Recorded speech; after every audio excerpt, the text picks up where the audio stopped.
Mon premier, ça nous fait plaisir aujourd'hui d'accueillir M. Antoine Bilodeau. Antoine Bilodeau est professeur agrégé au département de sciences politiques de l'Université Concordia et chercheur au Centre pour l'étude de la citoyenneté démocratique. Alors, dans un premier temps, M. Bilodeau va faire sa présentation et je vous demanderai à chacun de conserver vos questions et commentaires pour la seconde partie. Donc, dans la seconde partie, on aura un échange qui se terminera au plus tard à 16 h. Merci. Et maintenant, je vous laisse la parole. Merci Anne-Marie. Merci tout le monde d'être ici. La plupart, un bon nombre, je reconnais le visage. Donc, il faut croire que je n'ai pas été si plate que ça la dernière fois, ou vous avez une politique de discipline très ferme. Donc, ça fait plaisir d'être ici aujourd'hui. Le sujet d'aujourd'hui est sensiblement différent de la dernière fois, où c'est surtout la perspective opposée. La dernière fois, on avait beaucoup parlé du sentiment d'acceptation, l'attachement des minorités, le sentiment d'appartenance. Là, on va parler de quelque chose qui va peut-être toucher des cordes un peu plus sensibles, parce qu'on est particulièrement sensible sur ces questions-là aujourd'hui, donc les symboles religieux. Et surtout l'interdiction des symboles religieux et qu'est-ce que l'opinion publique québécoise en pense. Donc, c'est un projet mené conjointement, comme la dernière fois, avec donc, les mêmes 4 chercheurs ensemble, moi-même, mon collègue Luc Turgeon, Stephen White et Elsa Anderson. Et donc, bon, débat sur les symboles religieux, je ne vais pas vous en faire un résumé parce que ça prendrait plus que le temps qu'on a. Et vous le savez déjà de toute façon. Mais c'est un débat. Surprenamment, les choses oubliées, ce n'est pas juste au Québec, mais ça avait commencé d'abord et avant tout, le premier cas important qu'on avait eu dans les années, début des années 90, en fait, pas 80, le cas du turban sikh dans la GRC qui avait causé assez d'émoi quand même, mais dont on oublie, surtout dans le reste du pays, qu'on oublie, parce qu'il y avait l'opposition, elle était très forte à l'époque là-bas. Bien que l'opposition, comme on va voir, s'est sensiblement atténuée depuis ce temps-là dans le reste du pays. Ce qui est important de savoir, si vous ne le savez pas déjà, mais je suis sûr que vous le savez déjà aussi, c'est que ce n'est pas un débat qui est typiquement québécois. Hein? Au Canada, on a tendance à penser que c'est vraiment un débat typiquement québécois, mais si on regarde en Europe, en fait, c'est partout. Et les Canadiens anglais sont probablement plus une exception dans cette dynamique-là que le Québec est une exception.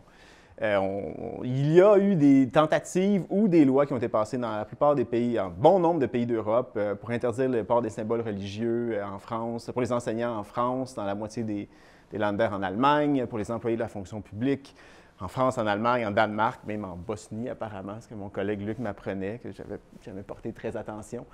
Moi, je vis au Québec. Mais... Ah, OK. Bon, ça pourrait ne pas être vrai. C'est mon collègue qui a documenté ça. Moi, c'est vrai. Et en tout cas, bref, il y a eu toute une panoplie de lois ou de tentatives de lois, un peu comme au Québec, qui ont été passées.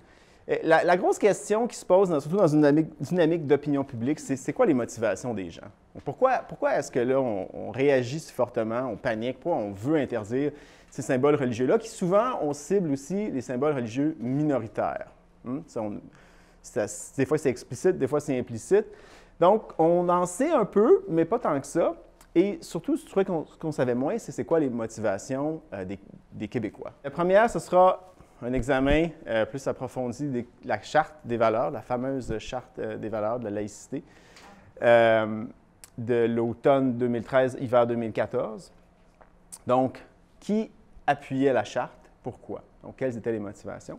Et ensuite, on va prendre un peu plus de recul, puis on va se poser la question, bon, est-ce qu'il y a vraiment un fossé Québec-Canada?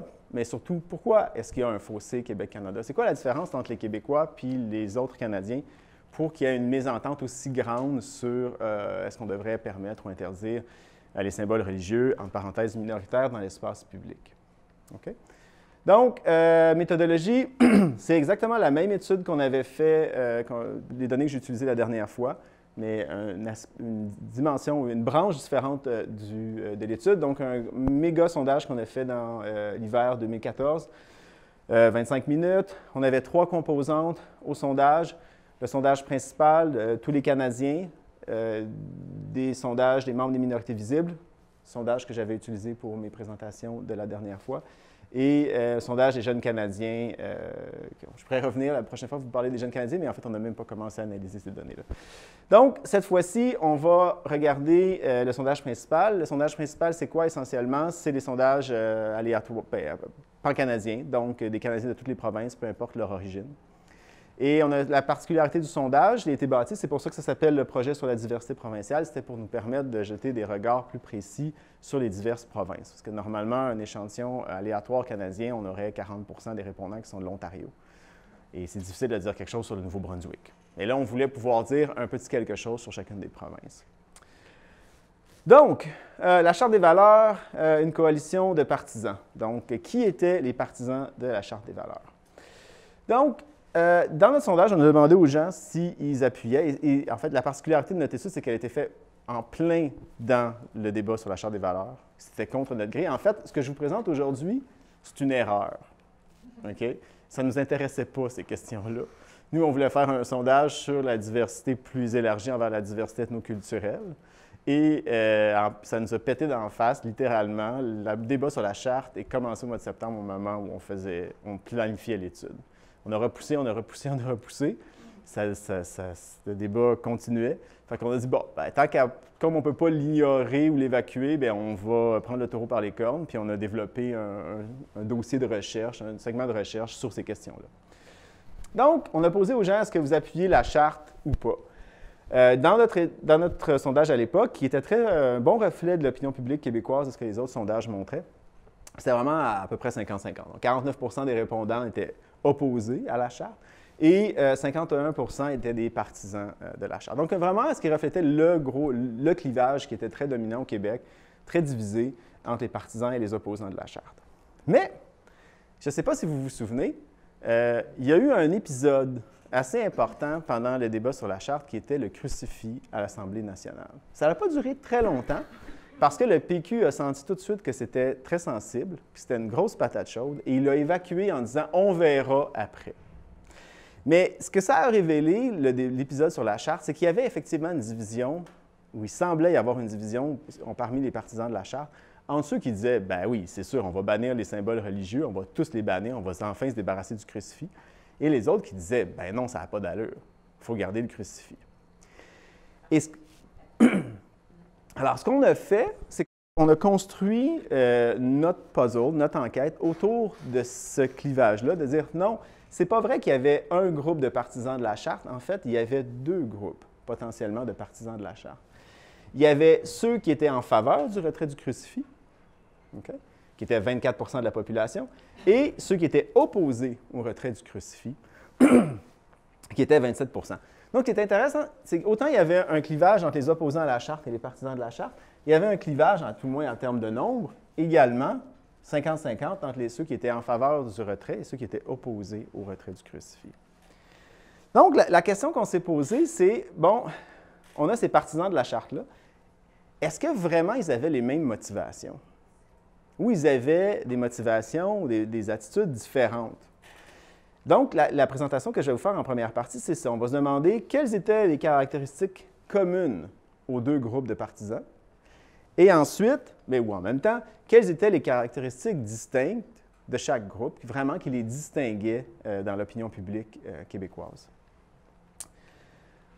Donc, je vous présente ici juste les synthèses. Je vais vous épargner pour le moment les résultats statistiques détaillés. Mais ce que nos analyses statistiques poussées montraient, la première chose, c'est que, bon, les caractéristiques probablement les plus faciles à prédire, c'est-à-dire que les partisans de la Charte, qui soient en faveur du retrait ou opposés au retrait, étaient des partisans du Parti québécois et des francophones.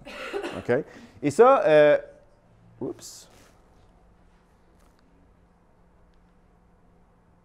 Il manque... ici, OK. Je ne comprends pas comment on fait pour le sauter, mais...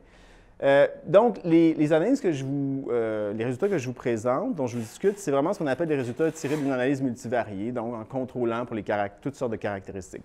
Les données que je vous présente, pour simplifier les résultats, c'est les données brutes. Okay? Mais vous allez voir, il y a pas, ça confirme ce qu'on pense. Donc, ce qu'on voyait, c'était que chez les opposants à la Charte, il y avait seulement... Oui, c'est ce que je me souviens là. Il y avait 9, je vais venir loin, il y avait 9 parmi les opposants à la Charte, il y a seulement 9 qui étaient des partisans du PQ. Donc, vraiment très peu. alors que, mais il y avait des gens des autres partis qui étaient partisans de la charte. Parce que qu'on soit anti-crucifix ou pro-crucifix, c'est à peu près seulement la moitié qui étaient des partisans du PQ. Donc, les autres pouvaient venir des divers partis. Okay? Les francophones, si on était partisans, les partisans de la charte étaient à peu près uniquement composés de francophones. OK? Donc, ça, c'est un peu le plus évident, je pense, que du débat public qu'on avait très bien vu. Ensuite, ce qu'on a remarqué, c'était le clivage religieux. Okay? On a remarqué que, en passant, c'est toujours les opposants à la charte qui sont notre point de comparaison. Okay?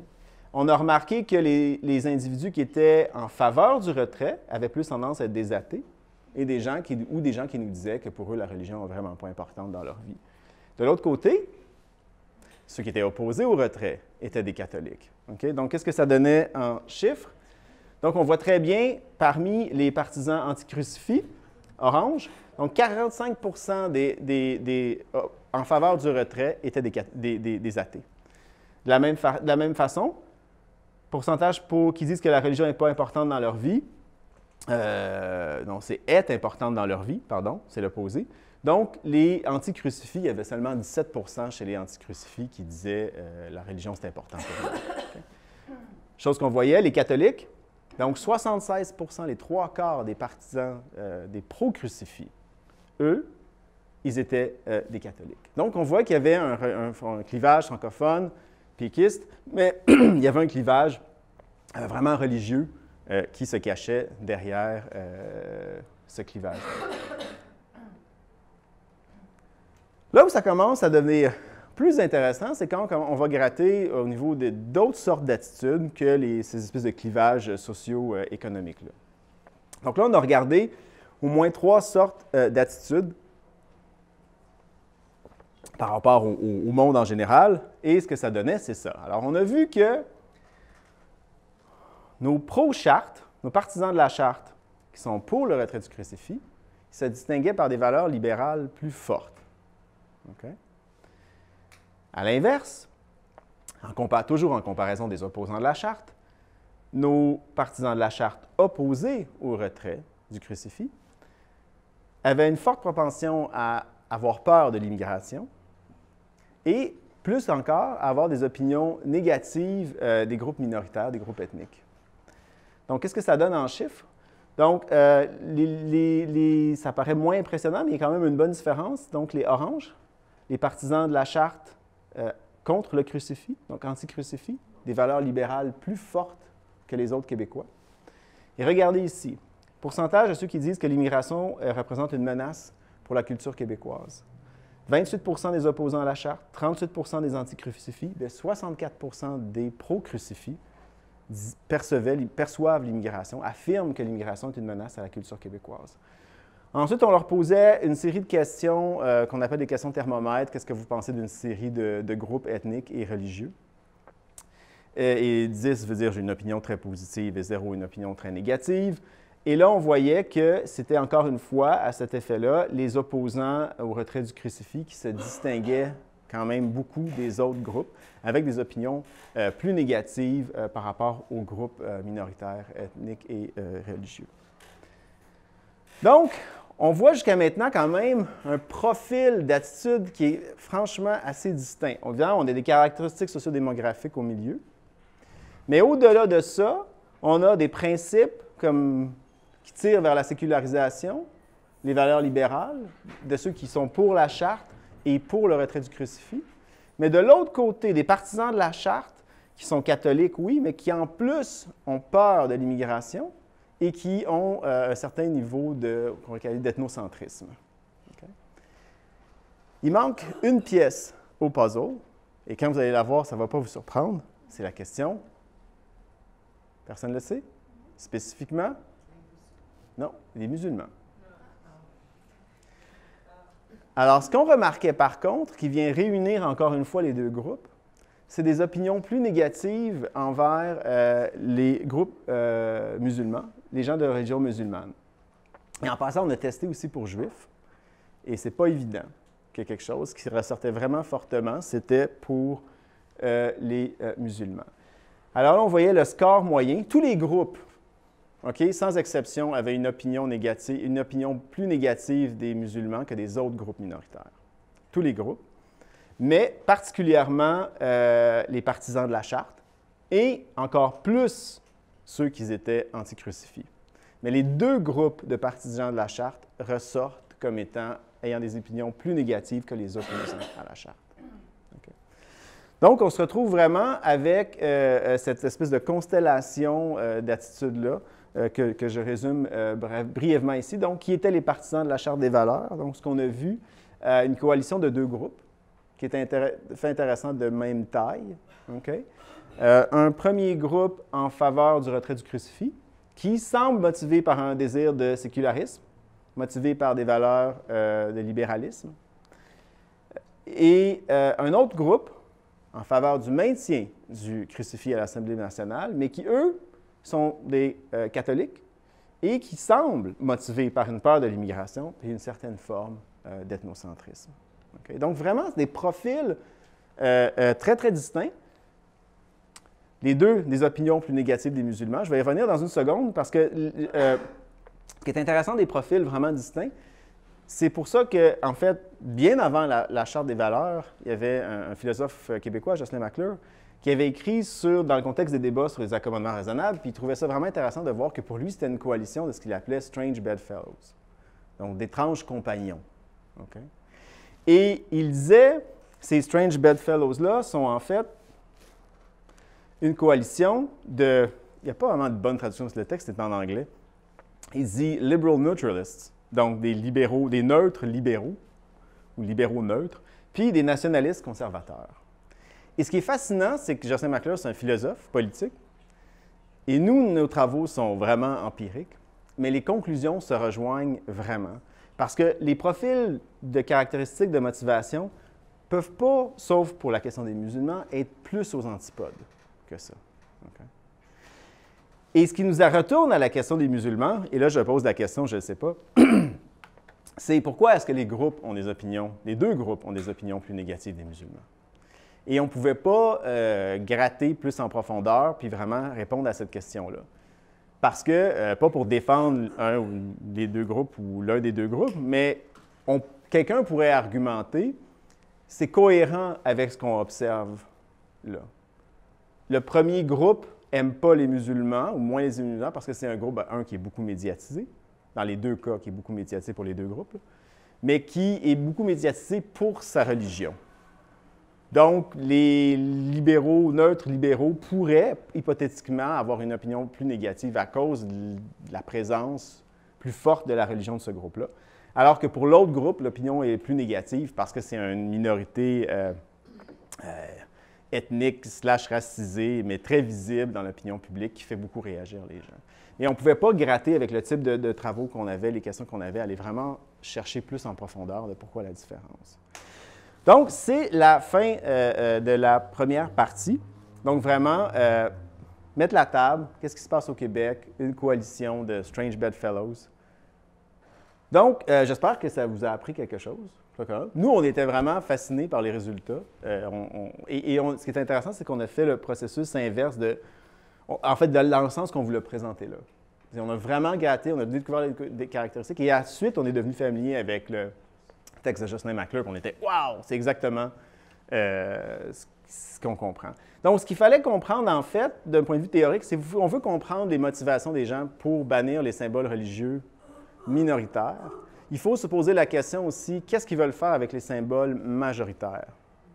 Et s'il y a un repli défensif par rapport aux symboles majoritaires, ça en dit long comparativement aux gens qui disent « Non, on va tous les bannir. » C'est vraiment des points de départ, des motivations qui sont non seulement distinctes, mais presque opposées.